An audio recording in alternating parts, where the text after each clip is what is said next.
A continuación veremos la VRay Lite. Para eso abriremos la escena número 19, luces VRay, y seleccionaremos la luz que tengo al fondo de la escena. En realidad tengo dos luces, que son dos instancias, las dos son iguales, y las modificaciones que haga en cualquiera de ellas también se va a ver reflejado en la otra. En principio no importa cuál de las dos seleccionemos, porque la otra también se va a ver afectada por esos cambios. Lo primero que vamos a hacer es ver los tipos de luces que tenemos dentro de las luces VRay Lite. Tenemos 4 tipos. La luz tipo plano, que es una luz de área que tiene la forma de un rectángulo. La segunda luz es la luz tipo dome, que como podéis ver ilumina con una semiesfera. Una semiesfera que nos ilumina toda la escena. Tenemos el tipo de luz esfera, es una luz omnidireccional que emite luz desde un objeto que tiene una forma esférica,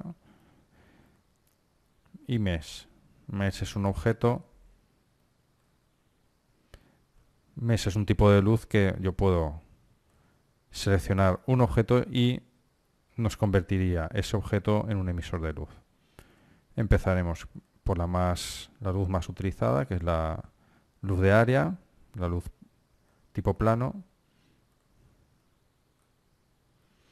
Y lo primero que debemos tener en cuenta de esta luz es este icono que nos muestra, esta flecha que nos muestra la dirección hacia donde va a iluminar esa luz. Fijaros en la imagen como el icono me muestra que iluminará en esta dirección hacia el objeto, y efectivamente la luz de área está iluminando en ese sentido.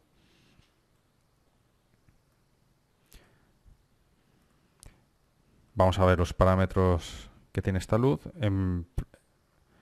Lo primero es que podemos activar o desactivar la luz. Podemos excluir o incluir objetos en una lista que yo ponga, en los objetos que yo ponga en este recuadro de aquí, de la derecha, y si lo excluyo, me va a excluir los objetos que tenga en esta lista del recuadro de la derecha, no los iluminará. Vamos a seguir con las unidades en las cuales se va a medir la intensidad de la luz, que la podemos poner en unidades por defecto, que realmente es un multiplicador, que no tiene ni una correspondencia con unidades físicas del mundo real. El resto de opciones sí que tienen correspondencia con el mundo real. Tenemos lúmenes, tenemos vatios y tenemos vatios por metro cuadrado. Y aquí lúmenes por metro cuadrado. Cualquiera de estas 4 opciones es válida si conocemos cómo funcionan los parámetros físicos de iluminación.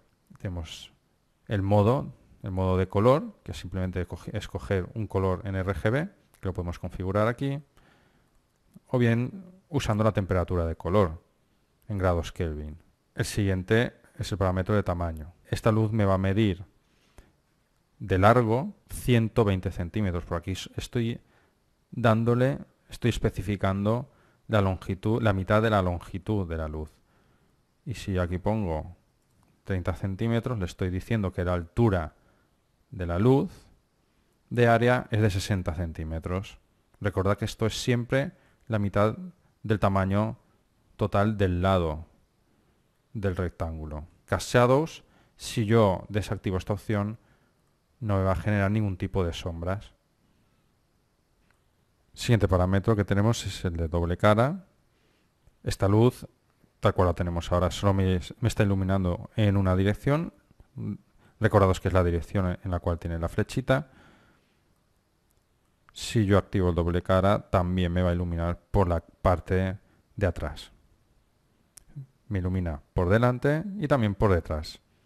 Doble cara.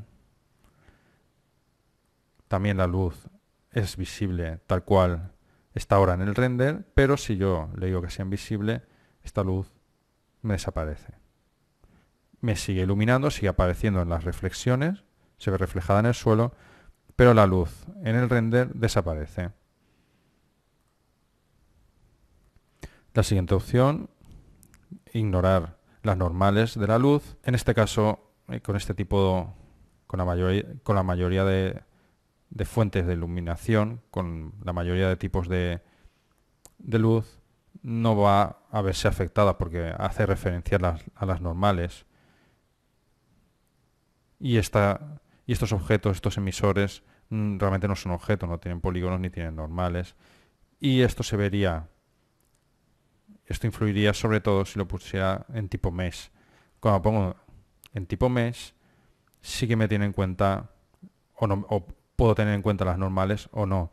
Si tengo un objeto con las normales hacia afuera, solo me iluminará en dirección a las normales de los polígonos. Si yo activo esta opción, no me va a tener esto en cuenta y va a iluminar en ambos sentidos. Vamos a la siguiente opción, no decae. Esta opción me permite desactivar el decaimiento que tienen por naturaleza las luces y me iluminará.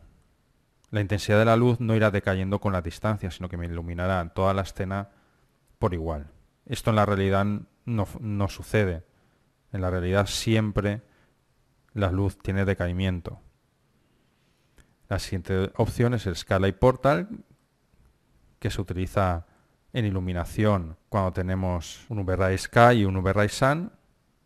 Con esta opción, con Scala Portal, nos cogerá la intensidad y el color del cielo físico. Esto lo veremos más adelante.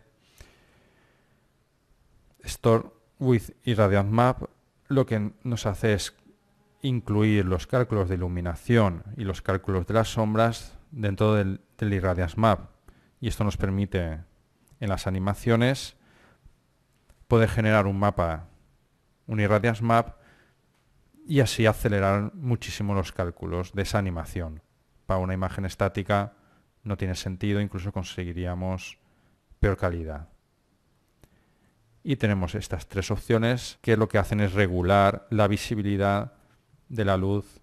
Si yo la hago invisible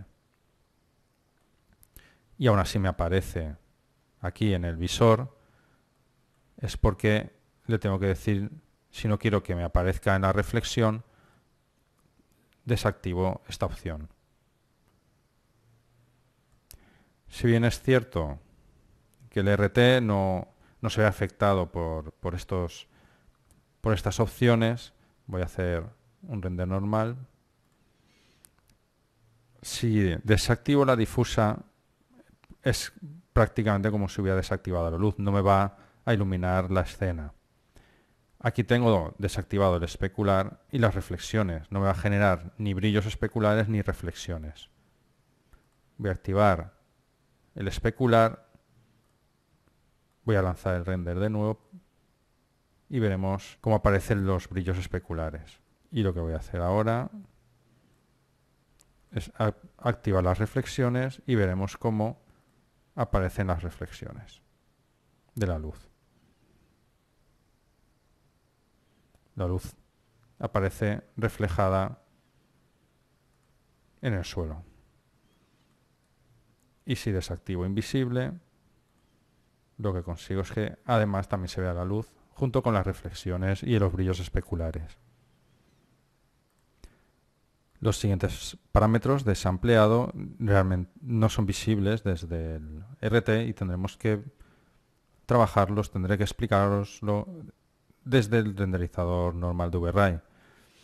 El parámetro de subdivisión lo voy a poner a 1, es un parámetro de calidad en la sombra, y cuando haga el render observaréis que me generará mucho ruido en la zona de sombra porque le he puesto un valor bajo de 1. Aquí ya podemos ver cómo la zona de sombra me genera muchísimo ruido y es porque el valor de subdivisión lo he bajado de 8 por defecto a 1.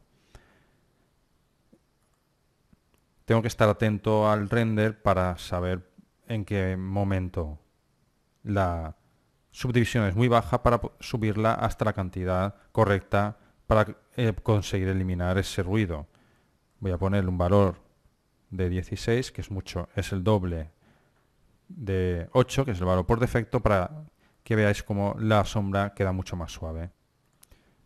Ya vemos como en el render, la zona donde va generando el nuevo render con esa subdivisión de 16 tiene mucho menos ruido, prácticamente no se aprecia ruido, es una transición suave de la sombra, y en las zonas donde teníamos la subdivisión a 1 permanece ese ruido que se va eliminando a medida que se va terminando el render.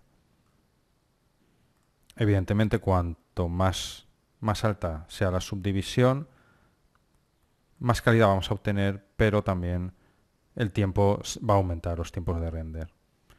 El Shadow Bias, que es la distancia desde la cual se va a empezar a trazar o a generar esa sombra, debe ser siempre un valor pequeño para que la sombra se pegue al objeto. Si el valor es excesivamente pequeño, la sombra empezará antes del objeto y saldrán manchas, y si el valor es excesivamente alto, la sombra quedará tan lejos del objeto que puede incluso no renderizarse. En este caso, con un Shadow Bias de 65, el objeto ni siquiera es capaz de arrojar sombras sobre sí mismo y las sombras están mucho más atenuadas. No sería un valor correcto. Lo ideal siempre es poner un valor muy bajo, pero sin llegar a cero.